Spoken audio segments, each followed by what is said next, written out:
The scream went for 3-4 seconds, and I know that when you're out in the woods, if you encounter a predator or anything, the last thing that you want to do is run. You knew you weren't alone. Something was there, and I can't explain that. I've never in my life heard anything like what I heard that night.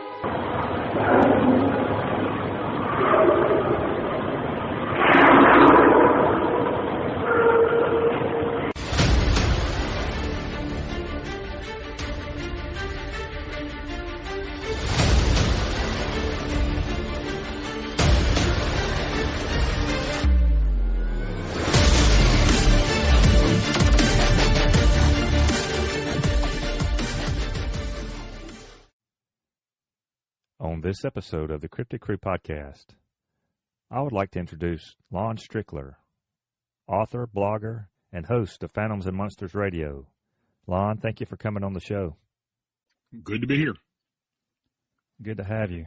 Good to have you. I'm excited for you to be on. Tell you what, let's just dive right into this, if you don't mind, and tell myself and the listeners what got you interested or introduced to the world of cryptids. Well, I was always involved with the paranormal. I'm an intuitive, and even when I was younger, I knew that things were a bit odd about me, but I didn't really know what it was. I mean, this was back in the 60s. So I did a lot of paranormal stuff with homes and businesses and others. And, back then, when you told somebody you were a paranormal investigator, they didn't even know what, that was. But back in 1981, in the May of 1981, I had a Bigfoot encounter. And when that occurred, I wanted to know what it was that I encountered. And I took the deep dive into cryptids, and it just expanded beyond that. And after that, I had an encounter in 1988 that somewhat expanded it. So, it's kind of built up since then. But yeah, if you could tell us about that encounter and what led up to it in 1981. Well, I was actually living in Sykesville, Maryland at the time. I had moved a couple years before that from Pennsylvania. And I used to do a lot of fly fishing back then. And I was at the South Branch of the Patapsco River, which is about a mile downstream from Sykesville.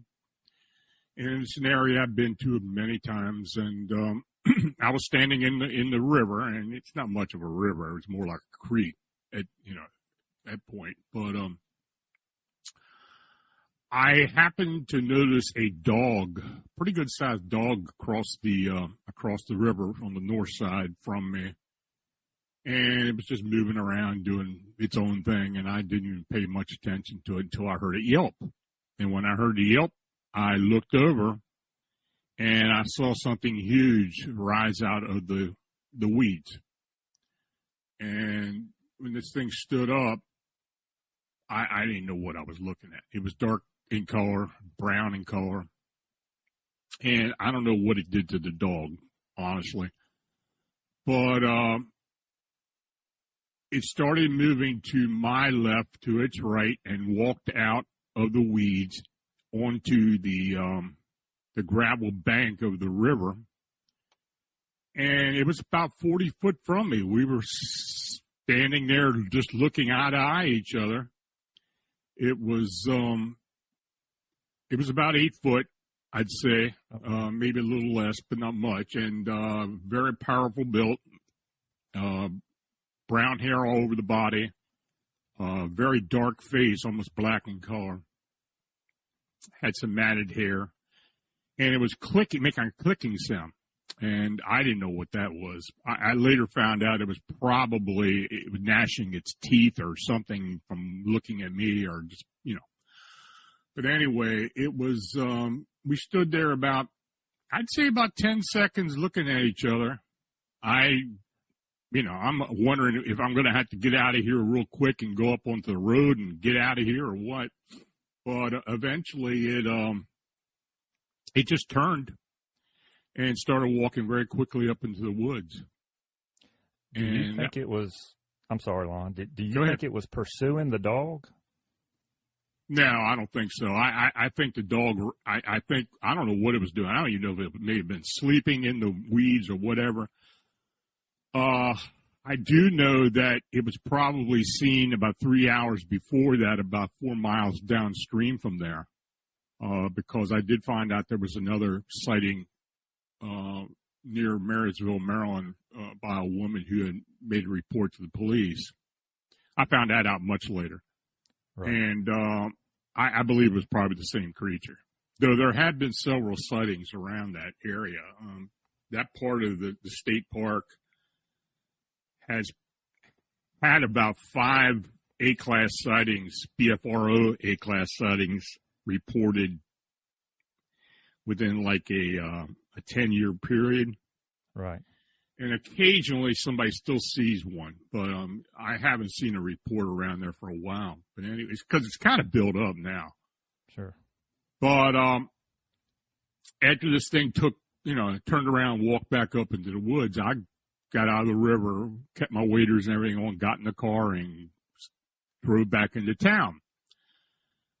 Now, this was 81, so there were no cell phones, and the only thing I could do was go to the quickest phone booth I could, and there was a bar right there on the side of the river. And I went ahead and called the local police, the Sykesville police, told them what I saw. They didn't give much reaction, but they said, well, look, just go ahead and go back to where you were, and we'll have somebody meet you there. And I'm thinking to myself, well, do I really want to go back there? But because I honestly, I just didn't really know what I was dealing with. I had heard of the Boggy Creek in the movie and that, and of course the Patterson-Gimlin film and all that, but I still really didn't know what I was looking at. So I got back there. It was like a 3-minute drive back. It was very close. And by the time I got there was a Maryland State police officer already there at the area. Oh, wow. That fast. Yeah. And they had those an old wooden trestle they had to put across the road. The road wasn't really wide. And when I pulled up, he said, "You got to get out of here." And I said, "Well, look, I made a call to the Sykesville police. I reported this thing because I had the encounter because I was down there fishing." So I don't care. You got to go. Okay. So I turned around, got out of there. I went home. Like I said, I was living locally. So about an hour later, I decided, well, I'm going to drive back down and see what's going on. And when I drove back down River Road, it was cars all up and down the road. I mean, I had to park about a quarter mile away and walk back to where where I had seen it. And there were people everywhere. There were searchers out there with dogs, 4 or 5 of them in the woods. They had a big white tent set up across the river right there where I had seen it.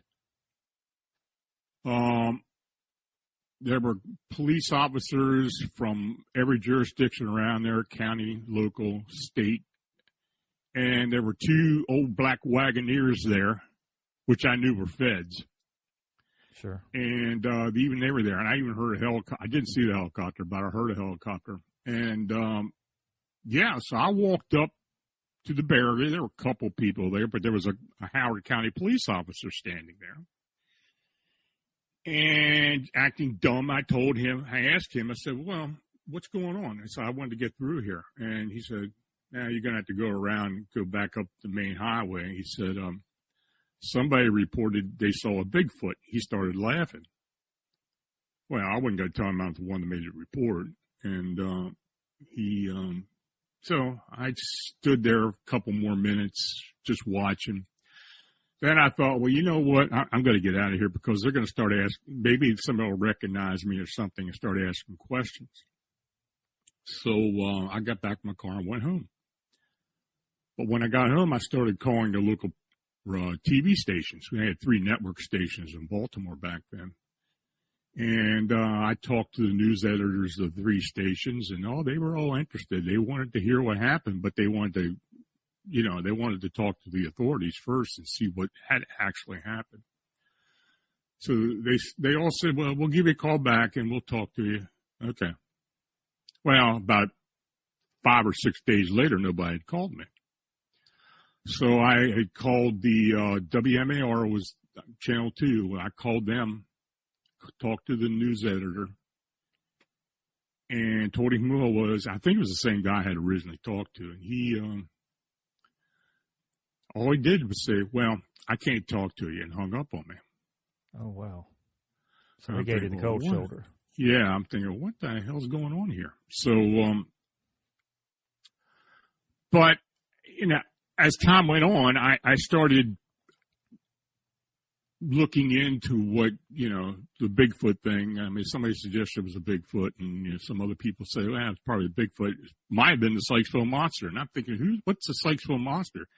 And apparently, back in the early 70s, there had been a rash of sightings of this Bigfoot, especially down along the river, the homes along the river, where people had this thing busting into houses, into chicken coops, and, all kinds of crazy stuff. And the police had actually investigated, the local police. And in fact, one of the cops had responded to a call of this thing being in a garage. Oh, wow. And when he went to investigate, he went to the door of the garage, and this thing literally busted the door down on top of the cop and took off. There were some footprint casts and stuff made. I had talked even later to the person who made the cast. And you saw, in that episode of Monsters and Mysteries of America, the older gentleman who had been there, so anyway, so as time went on, I started learning more about what had occurred. And then I learned about the Sykesville Monster sightings back in the early 70s. So by chance, one of the gentlemen who I worked with was a family member of a lot of the people that lived down there along the river. It was an African-American community. And so he introduced me to a lot of the people. And I got a lot of witness reports, even people who hadn't even talked to the media, because the Baltimore Afro-American did the actual first story about the sightings. That's when it became big on the news. I had never even heard anything about it. So, so that kind of piqued my interest. And from then on, I was interested in cryptids. I still did paranormal investigations as such, but I really became interested in the Bigfoot thing and then other phenomena after that. Right. Let me back up just a minute. During the encounter, did you hear any, besides the ticking, did you hear any vocalizations prior to seeing the creature or afterwards? No. It didn't growl or didn't make any vocalizations at all. Right. Explain to the people that have never been, especially in that area you were fishing, what it's really like. I mean, now it's pretty well built up. I mean, but back in the early 80s, 70s, early 80s, it was, Sykesville is a small town. It probably back then had about 3,000 or 4,000 people, living in the town, in the area around it. There was a big state hospital that was located there. And the one thing about living in the Baltimore, Washington area, and this Sykesville is probably about 12 miles west of Baltimore. There's Randallstown, which is a pretty urbanized suburban area, but it's a lot of rural area around there. There's a large lake, Liberty Lake, and a large reservoir. A lot of state parks around there as well. So. When you think Baltimore, Washington, you don't really think about being rural, but there is. I mean, there's a lot of it, even now. But Maryland has had a fair share of sightings over the years. Baltimore County, Hartford County have had a lot of sightings. This was Carroll, Baltimore County, where I had mine. And, it's a lot of different cryptids, but Bigfoot are part of them. And, I still investigate the area. I live back in Pennsylvania now. I'm outside of Gettysburg. And this is where I was born and raised, but I moved back in 2016. And South Central Pennsylvania, going down into Maryland, it's pretty active. A lot of different things. Yeah, there's a lot of, I guess you could use the term high strangeness in that area. Allegheny Mountains as well. It's the part of the Blue Ridge, South Mountain area. Yeah. Actually, the mountains start just west of Gettysburg. So, in Michaud State Forest, which is pretty well known for Bigfoot activity. And from there on south down, because those mountains run the whole way down into the Appalachians. It's part of the Appalachians. And, there have been various cryptids seen and a lot of lore too. It's just a lot of stuff going on. Exactly. Did you get any feedback at all from the authorities after the incident as far as report or a follow-up or anything? Well, that's kind of what sparked the whole Monster and Mysteries of America thing. The town manager at the time, back in 2013, she had heard about it, and she went and checked with the Sykesville police, see if there was any records of it, and there was nothing there. So her and I talked, and I knew there was no record of it. Though a lot of people knew about it. So, that kind of got the whole ball rolling with, she actually contacted the producers and, volunteered to set everything up for them if they wanted to do the interview and everything. So she kind of got everything going. I wasn't really seeking any attention for it, even though I was writing the blog at the time and I was doing a lot of other stuff, and investigating, but I kind of kept a low profile for a long time. Did you feel anything physically or during the encounter or after the encounter, but nauseated or lightheaded, with any type of infrasound, these creatures are known to emit. I was just curious about that. Well, I mean, I found out later that there is possibly infrasound involved with cryptid encounters, possibly some type of, some type of psychic connection. I never felt any of that, even though I'm intuitive. I never, and then I'm clairvoyant as well, and I just never experienced any of that during that period of time. But my actual emotions at the time were, I guess, just shocked more than anything. Like, I just didn't really know what I was looking at.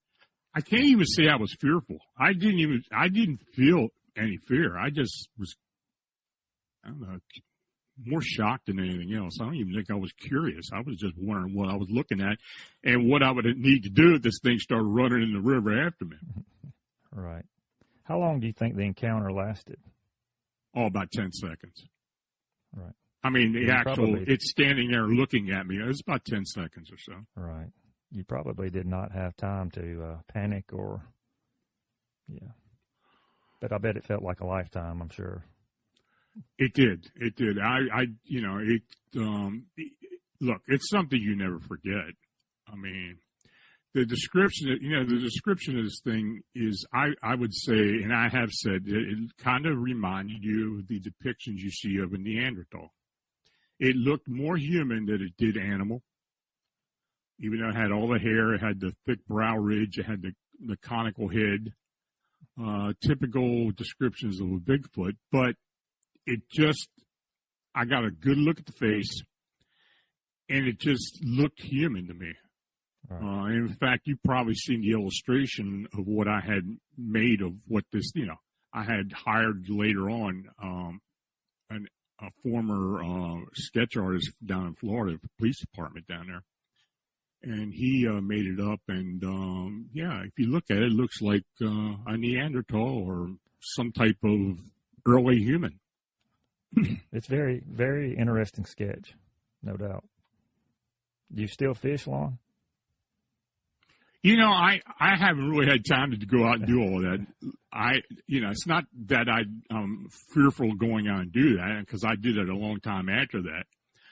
But I'm just not. I just don't spend as much time in the outdoors like I used to.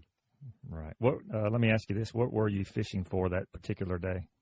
Red-eye bass. Red-eye bass. Okay, that's something. Smallmouth. There was smallmouth. Smallmouth. Too. Okay. Yeah. We have mostly largemouth, crappie, brim. That's catfish, of course, but. Yeah, they've got trout in there now, but, it's stock trout. But as far as natural, it's smallmouth and red-eye bass, maybe a rock bass here and there. They're just small. They almost remind me of a bluegill size-wise, but the smallmouths, they get in that fast water. And I used to like catching them on a fly rod because they put up a hell of a fight sometimes. So. Right. Yeah, I know on the episode they depicted you fly fishing. Was that what you was doing? Mm-hmm. Yeah, I was fly fishing. Mm-hmm. Yeah, that's fine. I have not done that in quite some time, but it's work fly fishing, but it's fun. Yeah, I've been a fly fisherman ever since I was young, and when I was younger, living up in Pennsylvania, I'd always go fly fishing, and I don't really think I learned from anybody in particular, though I knew a lot of older guys back then that did, and kind of picked up a lot of things. But this part of the country where I'm at now, it's the trout fishing is really world class. So I bet it is. Lon, let's shift into another topic or another cryptid, if you don't mind, and that is something I've been extremely interested in for quite some time, and that's the Mothman. Mm-hmm. I know you have done some pretty extensive research on it, and my wife and I went to Chicago, I believe it was January of last year, first time we had ever been, and I found a map on Google, and I think you're associated with that map. Is that correct? I developed that map. Mm-hmm. Okay. And I'll mention this, and I'm going to let you elaborate a little bit on that topic. But I found the map prior to us going up there, and I thought, oh, my goodness, this is fantastic. And needless to say, probably half the time I was in Chicago, my head was looking up, and I think I had a crick in my neck before I left, but yeah, it had quite a bit of sightings, and a lot of them that I read seemed to be credible. So could you tell us about that? Well, I had my encounter back in 1988 here in Pennsylvania of something very similar to what people in Chicago are seeing. Now, I'm not saying it's exactly the Mothman, but it had the red eyes, had the same type of wing and body structure, very dark body, thin, emaciated looking body. So, I had always been interested in the Mothman phenomena, or, the whole story about it. I used to spend some time down in Point Pleasant doing investigations. I did several investigations down there over the years, even before that. And, but when I had my encounter, I became much more interested in it. But after my encounter, there were several more sightings of this creature along the Conewago Creek, which runs east and empties into the Susquehanna. So that's Adams and York counties, south central Pennsylvania. But anyway, back in 2011, there were 3 sightings in South Chicago of a a creature that people were calling a Mothman. You know, they said it was a Mothman. You know, I don't know what it was, but it had red eyes, and it was, you know, had wing structure like that of a moth, or that's what they said, or like, you know, like a butterfly or such. So that happened in, like I said, the late summer of 2011. It kind of raised a stir early on, but as time went on, it kind of faded off. I had really not thought a whole lot about it, hadn't heard any more reports until, and all those reports are made to MUFON, those early reports. So in this early spring of 2017, started a whole rash of sightings. Now, the sightings were being reported to MUFON early on. And, of course, back then, when you could access the CMS reports from MUFON, you know, all you had was what they had written. And if you didn't belong to MUFON, you weren't going to get any of the information or details.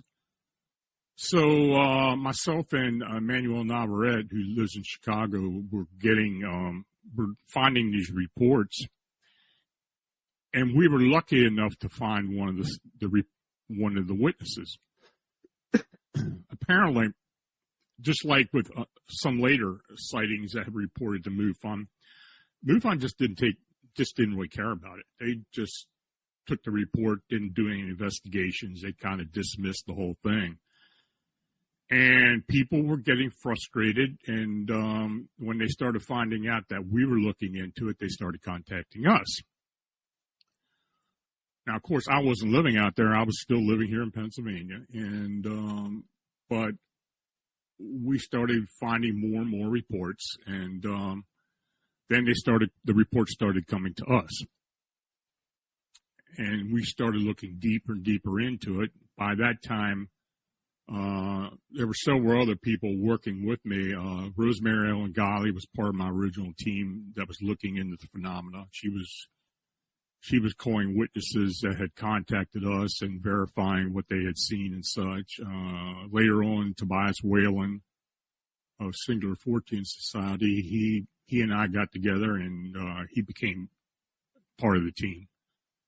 So we started investigating these sightings. Now, in 2017, we had about 50 sightings altogether that we felt were credible sightings. And that continued on. You know, and the thing we thought was, well, look, it's going to get cold at the end of the year. We had a report in October and didn't have any for a while until around early February. Then we started getting sighting reports. Now, it wasn't just in Chicago. It was we were taking reports 250-mile radius of downtown Chicago. So we were getting reports out of Wisconsin, Illinois, and Indiana. And, you know, sometimes we'll get a few sightings. Sometimes it'll wane off for a couple months or so. Then it'll pick back up again. But since that time, right now, we're at about 180, a little over 180 reports we believe are legitimate reports. And that's after sifting through or filtering through ones that y'all think may not be exactly. Yeah, I mean, we've had some that we just didn't think cut the mustard, and we just didn't bother. You know, we kept record of it, but we just don't. You know, occasionally we will go back and look, and maybe there's something that does appear to be legitimate, so we'll contact the witness again and go back over it. You know, it's interesting, and you know, with cryptid sightings and witnesses, a lot of times you'll get a witness that'll try and embellish on a sighting just to make it sound good and to get you interested into looking into it. We were pretty careful about how we talked to people and, you know, how we took the reports and such. And to be honest, people were pretty forthright about it, and very few of them changed their story from the initial account, which kind of impressed me because I didn't really run into that a lot, you know, with other cryptids and sightings. So,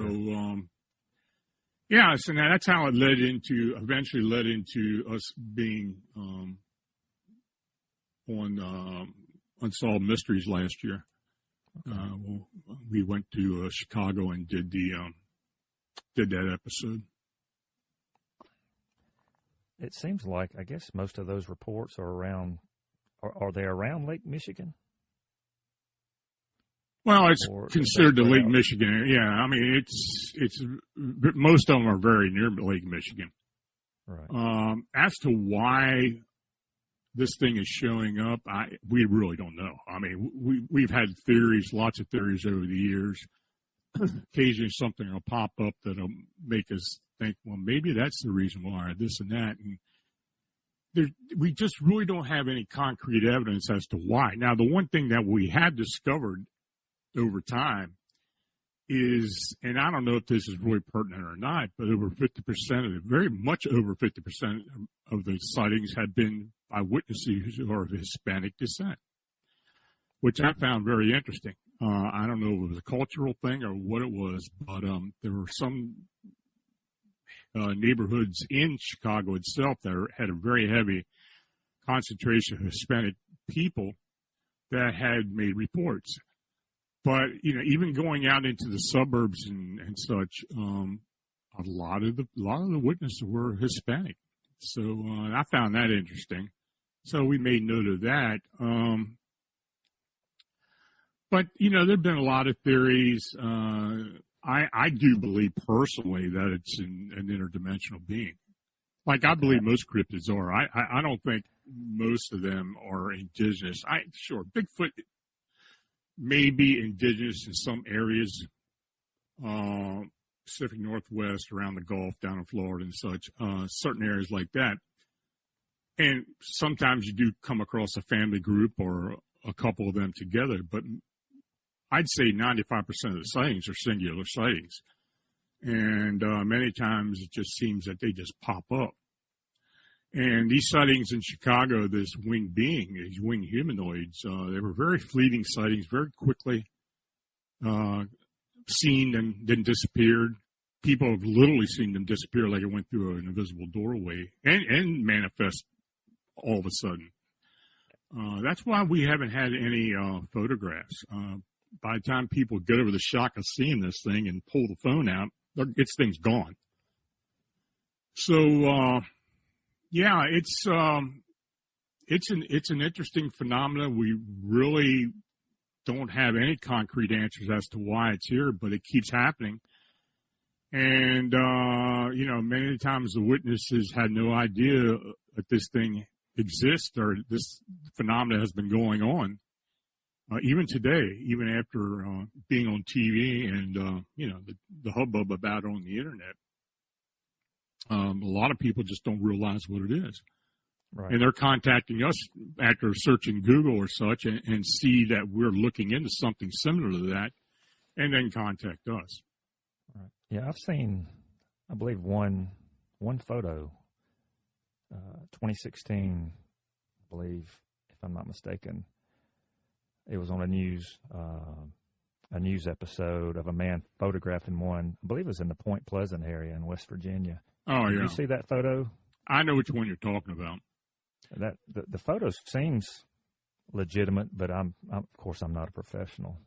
We've had some photos from the Point Pleasant area. One of my investigators took a trail cam photo of one that's pretty interesting. It's a nighttime photo, but it showed the eyes illuminating. It was, and I had posted on the blog a couple of times.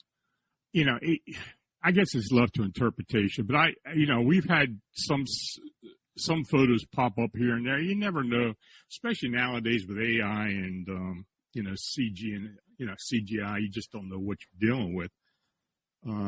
Yeah, you can use filters and stuff to see if it's legitimate, but, just like for the most part, it's all anecdotal and, it's kind of left to our imagination or their imagination as to what they really saw. Do you think the West Virginia sightings and the Chicago sightings have anything in common? I personally believe that these beings are summoned sentinels of some type, I think they're both interdimensional. Body style, description, the way it reacts are a bit different. The Mothman at Point Pleasant seemed to be a more heftier type of being. Of course, the wings were like that of a butterfly or a moth or insectoid. For the most part, the sightings in Chicago have been various sightings. I mean, there have been owlman-like sightings. There have been sightings of insectoid wings. But the overall majority are the bat wing, gargoyle type wings. Have you had a idea, or do you have an idea of physical height or wingspan on any of the reports? Yeah, the height ranges anywhere from 5.5 to almost 7 foot. They do vary. The body style is very emaciated, very thin, dark in color. Sometimes people say it looks like it's wet or shiny, like it has an exoskeleton on it sometimes. The wing structure, for the most part, is the gargoyle or bat-like wings.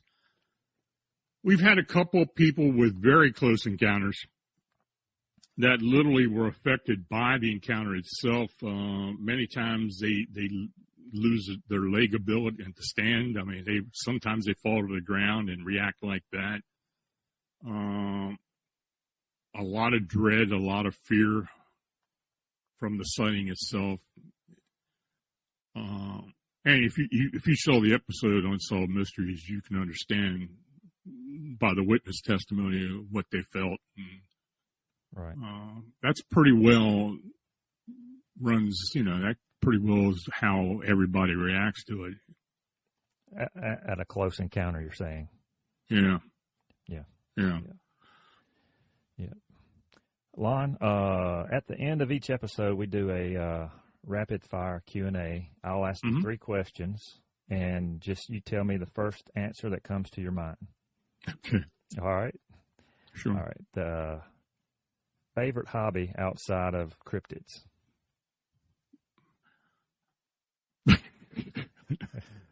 That's it. I mean, basically, it's paranormal in general. That's what I do. It. There's nothing wrong with that answer whatsoever. Yeah. All right.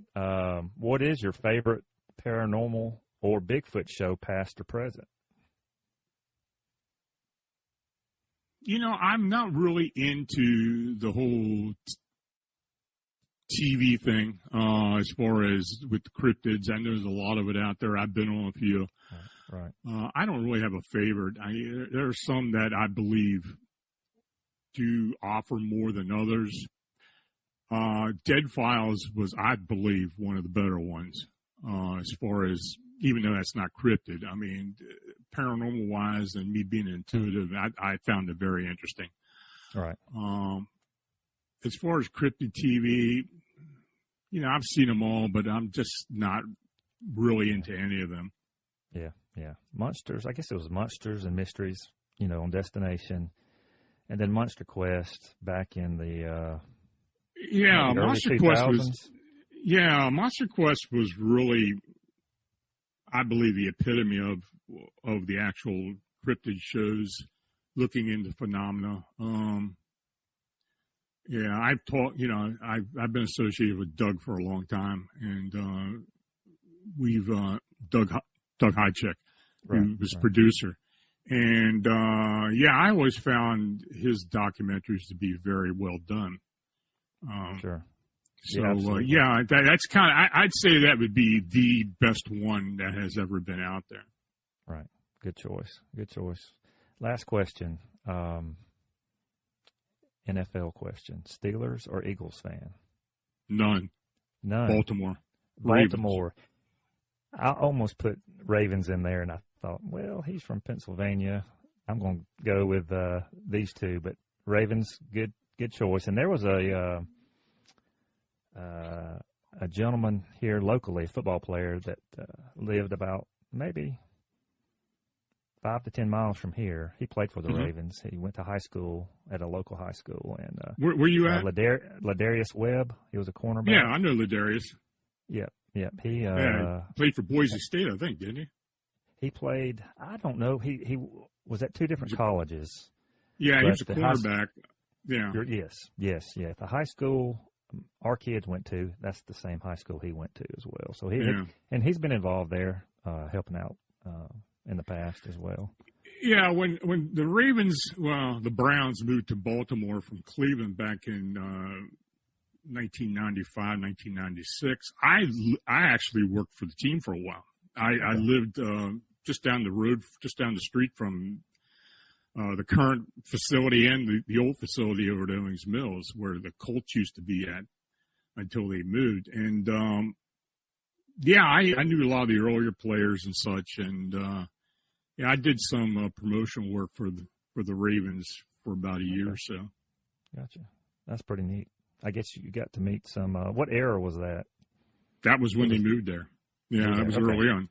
Yeah, I mean, Ray Lewis and Jonathan Ogden, all those guys had just been drafted, so that's when the team came to Baltimore. Right. Some Hall of Famers. Yep. Well, Lon, thank you so much for coming on the show. I was glad we were able to get together, and I have truly enjoyed this. Well, thanks for having me. No problem. Absolutely. For the listeners, if you've had an encounter, an experience, or just something unexplainable, please shoot us an email with your contact information at the Cryptid Crew Podcast at gmail.com. Like, share, and subscribe. It helps the channel out. Thank you for listening, and God bless.